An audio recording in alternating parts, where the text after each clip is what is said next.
In this section, we're going to be thinking about starting the work of the session, and we're going to be thinking specifically about talking about homework. Starting with a standard item when you're actually going into the agenda makes links with previous sessions. And of course the homework is an obvious item to start with because it was set in the previous session, and it has been done between now and the time that you last met with the particular person you're working with. So it provides an opportunity for winding up and finding out about one piece of work, and helps you to find out whether you're ready to move on to something else, or whether what you need on your agenda today is more of the same, a development of this particular part of the work. Now, forgetting to ask about homework is one of the most common mistakes that people make, even experienced clinicians. So you begin to assume that people are doing their homework and hope that you will find out about it as you go along. But actually asking specifically about the details of what they did is extremely important. And we know that it helps people to improve the more that they do their homework. Talking about homework actually is a complex business, and so that's why we're going to spend some time on it now. It involves more than just hearing how it went. And that's exactly what we're going to demonstrate in the next bit of video. But if you're going to hear more than just what people did and how they felt about that, then you've got to give time to it and to be convinced that that is a useful way to spend the time. So now we're going to watch a bit of video in which Ellen is talking about her homework, and it's 2 or 3 sessions down the line. She's begun to improve quite a lot, and she's doing more advanced things for homework. And in this particular bit of the video, this particular demonstration, what I do as a therapist is start by reminding Ellen about the cognitive framework for her behavioural homework. Now, I'm doing this partly because it's a good way of starting off the tape. I might also do it in therapy, but another way of starting, of course, would be to ask Ellen if she remembered that. Mind, let's watch the video, and you can judge whether it's worth spending this amount of time talking about what happened during the homework. So what we said we'll do next is talk about the homework you were going to do, and I've got written down the theme that we agreed at the end last time. Yeah. Can I read that out to you? Yep. What you said was that you were going to do things that worked on your thought that standing up for yourself will make people think you don't care about them. Yeah. Okay. But you didn't, at the time, have specific ideas about what you might do, because you didn't know if it was going to be at home or at work or whatever. So let's hear how it's happened. Well, I did 2, and the first one I thought it would be dead straightforward. Right. And the second one I thought would be more difficult, and it was the other way around actually as it happened. The first one I sort of bottled out halfway through really. It was with Tom. Yes. And I got in from work, and they'd been cooking, which is very good. I mean, you know, lots of 22-year-olds wouldn't cook their own meal anyway. But they'd done the cooking, and but they'd just left. The kitchen looked as though it had been bombed. I mean, it was just absolutely terrible. So before I could start, before I could start our supper. I mean, they don't do anything about our supper. You know, they make supper for 2. They don't do anything about our supper. So before I could start, I've got to the whole thing needed to be cleared up. So all I wanted to do was to say to Tom, could he, when they'd made their supper, please would they tidy their stuff up so that it was all ready for me when I'd got to cook. Okay. And so I felt a bit nervous about it, because it felt a bit critical and a bit getting at him when actually, after all, he had done the cooking. But when I said it, right up into the area of thinking, if you say it, he wouldn't care, that it would hurt him, or that it would upset him. That it would upset him. Yeah. Okay. It seems a bit ungrateful when they'd done the cooking. But actually, it did seem a bit ungrateful. Yeah, as though I was being a bit selfish. Right. But in fact, when I said it to him, he then said precisely that. Oh, did he? Yes, he did. He said, you know, I didn't seem to realise that lots of people wouldn't do that sort of thing, and they had, after all, done the cooking, and he tried to help by by doing that. And I said I was really sorry, and I was really grateful that he'd done the cooking, and it was very nice having him around. And I just basically I caved in. Did you? Yes. So then how did you feel at the end of that one? I felt well. I felt bad on both fronts. I felt Right. that I'd upset him. Yes. And given in the sense that Yeah. Yeah. I didn't like having him about, and didn't care. And then I'd also got to do all the clearing up as well. So I'd let myself down, and I'd upset him. So that seemed to be So the worst it of was a both worlds, double really. loss. Yeah, okay. it was. Well, before we work out how it's all going and Yeah. fit it back together, shall we hear about the other one? Yes. Well, that I thought would be more difficult, really. Yeah. Because the practical output of it is worse. Because he asked me if he could borrow £50. Tom did. Yeah. Oh, did he? Yeah. Yes. And he's already had about £200 this month, and I feel the sort of right thing to do is that he's got to learn to stand on his feet. That's what I think he's got to do, really. But then I feel it's really hard for him because he's obviously not if I don't give it to him and he's run out, what's he going to do? He's not working. Yeah, he's not working, and if he can't, he can't go down to the pub and meet his mates, and he can't go out they can't go out together, and Right. so saying no is really quite tough in terms of what it means for him. But on the other hand, I kind of know what I think is right, Yeah. and that's sort of competing with not wanting to upset him. So there's something that convinced you there that you were on the right road to say. Yes, yeah. I think I was so disappointed in myself the first time because I realised I felt bad on both fronts then. So I said to him that I said I was really sorry, Yeah. but I knew it was tough, and I knew he was struggling with the money, but I didn't think it helped if I just kept bailing him out all the time because he just kept overspending, and he wasn't learning to Well done. manage. And I managed not to keep going on because I think that's the other thing, is just going on. That's like we So- rehearsed, isn't yeah, it? That yeah. you said you would just Yeah. say it. Yes, Leave it at that. yeah, that's right. Yeah, we did that. So he looked completely gobsmacked actually, and said that he wanted to get better with his money, and but he was in a pickle, and so I think he was about to say, so could he just have this £50 and he wouldn't ask again? And I said, well, I thought we've got to start from now, and that he would need to manage on what he'd got. So I felt that really was strong. I still came away feeling that. So I did it, Yes. but I still yes. came away feeling feeling quite uncomfortable about it, really.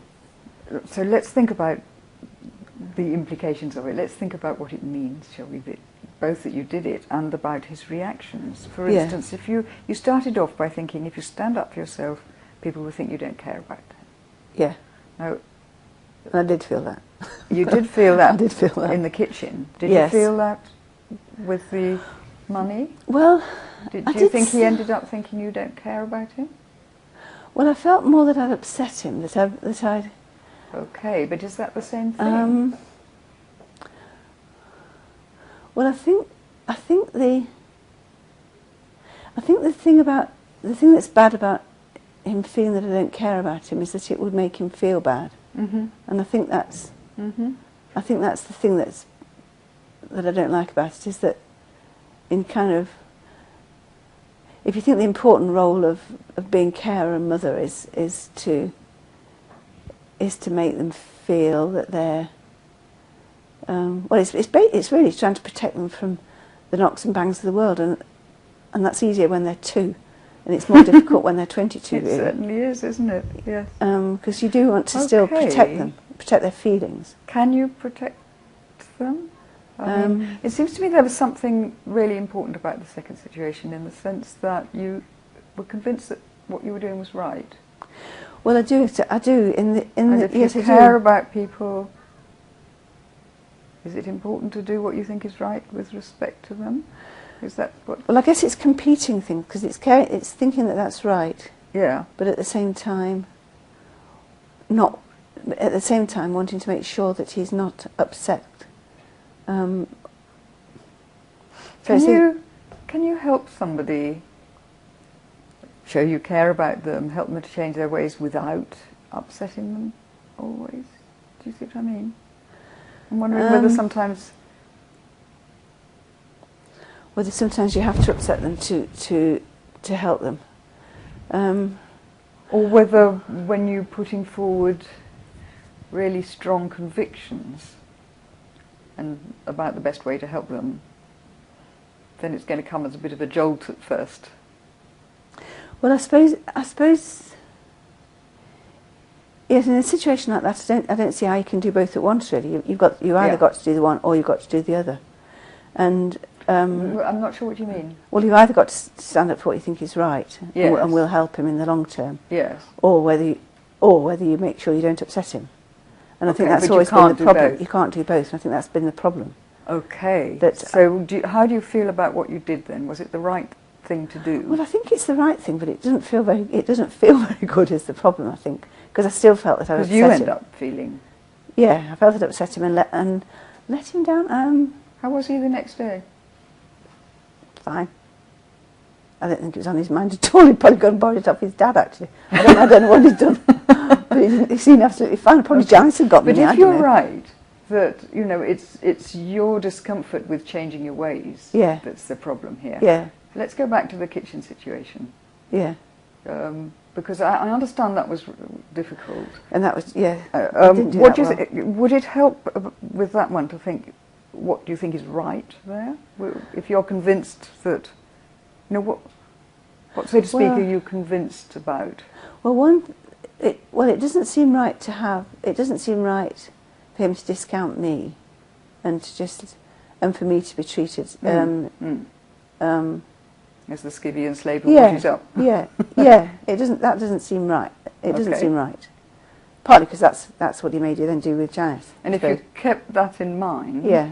how would that affect you asking him? Well, I suppose I'd still feel that I was putting my needs before my needs before the need to not upset him. Yes. Okay. And But kind of not upsetting him means that, I suppose in essence it means I'm willing to let him carry on being selfish in order... And does it show you care to let him go on being selfish? Well, It's rather it does in the difficult. very short term, I suppose. But in the longer term it doesn't. Okay. Okay, so how else might you show you care?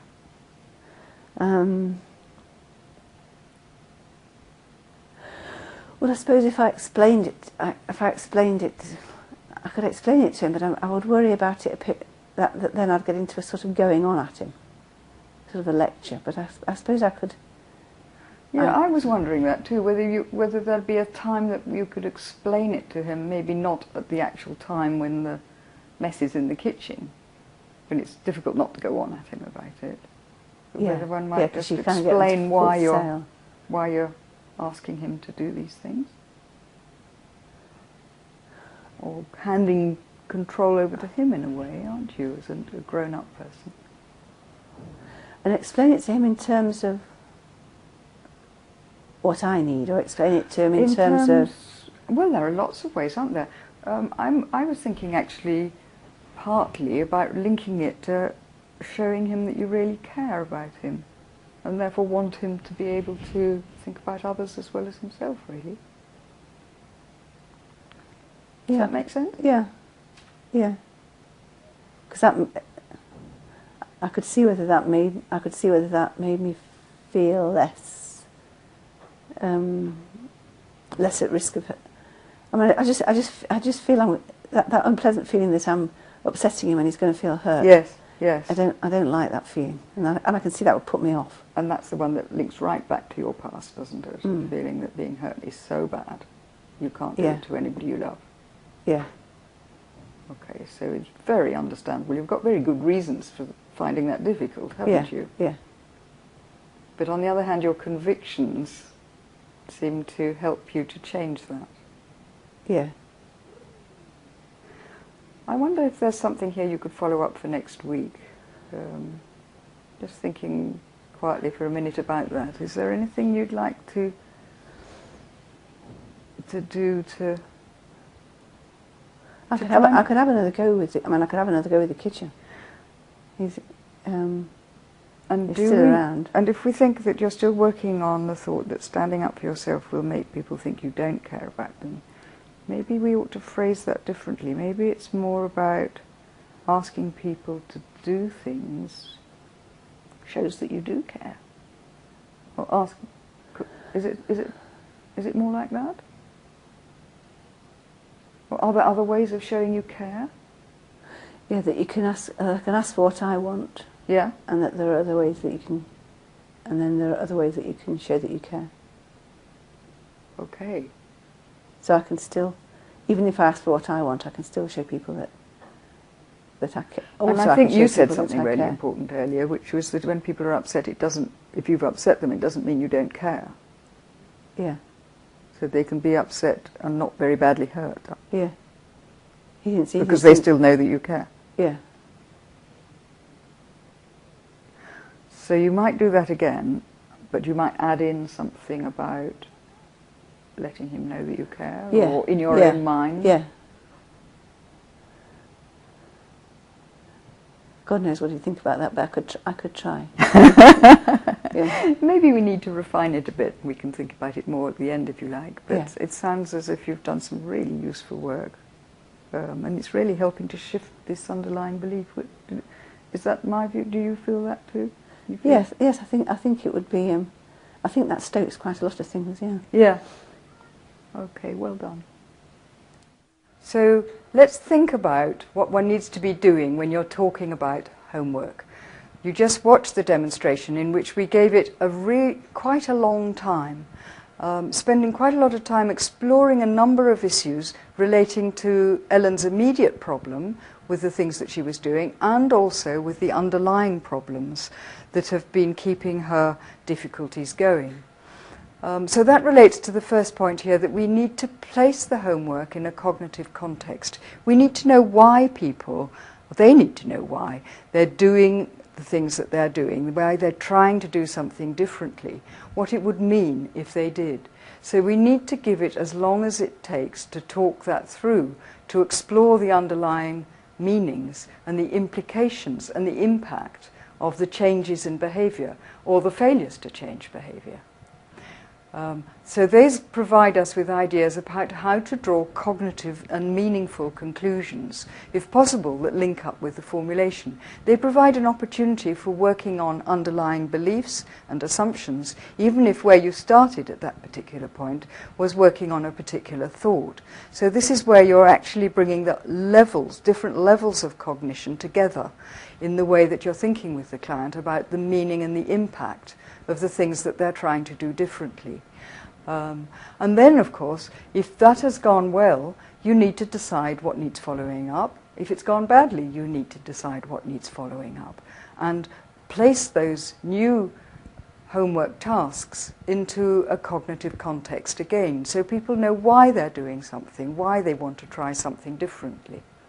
Now, all of this work, it's sometimes very easy for a therapist to understand the impact and the significance of something, to understand what the potential meaningful changes might be for somebody, but it may be much harder for the client themselves to draw those conclusions. So doing this work collaboratively, in which one is not making suggestions, but one is trying to help the person do the work of thinking and reflecting on what they've done and drawing out the meaning of that, is really important.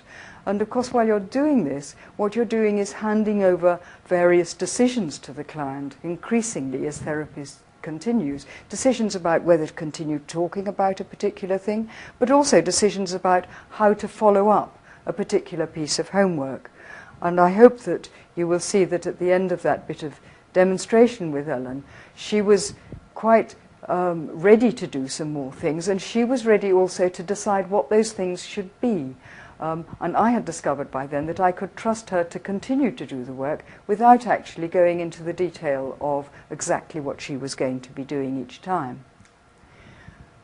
So let's think about homework and collaboration to bring these elements of treatment together.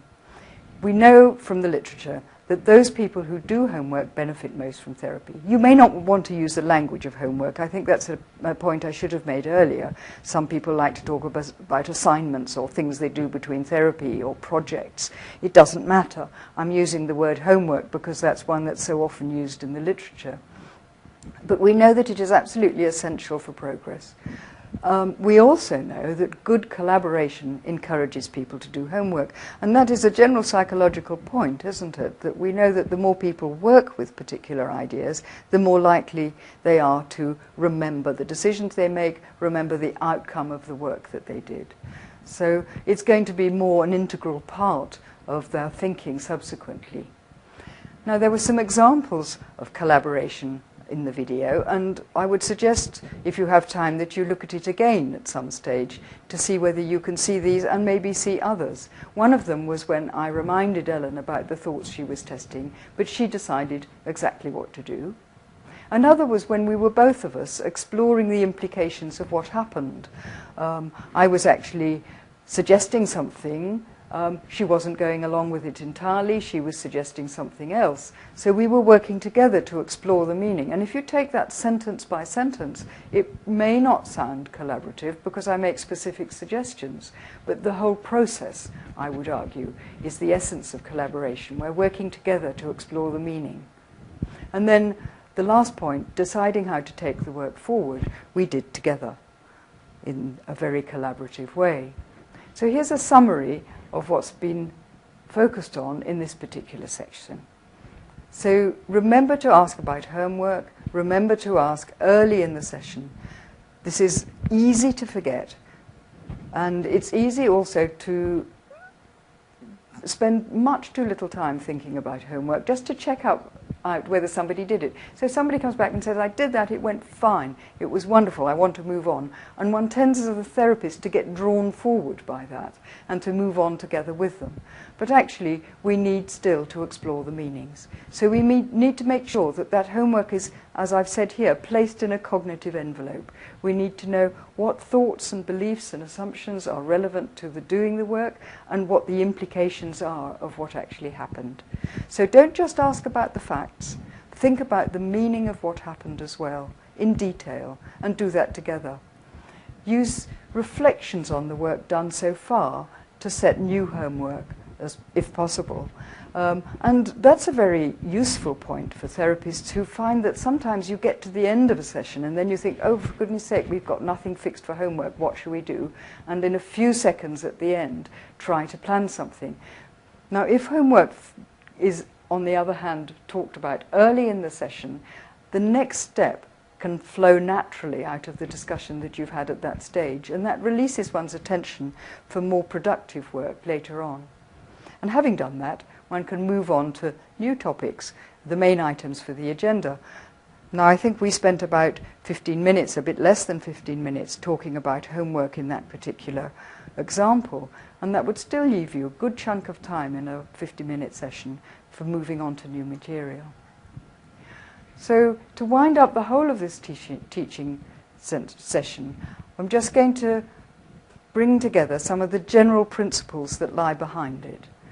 The first one, start as you intend to go on. That's why we focused in these 3 sessions on different ways of starting sessions, on setting an agenda, on thinking about the relationship, and on starting with homework.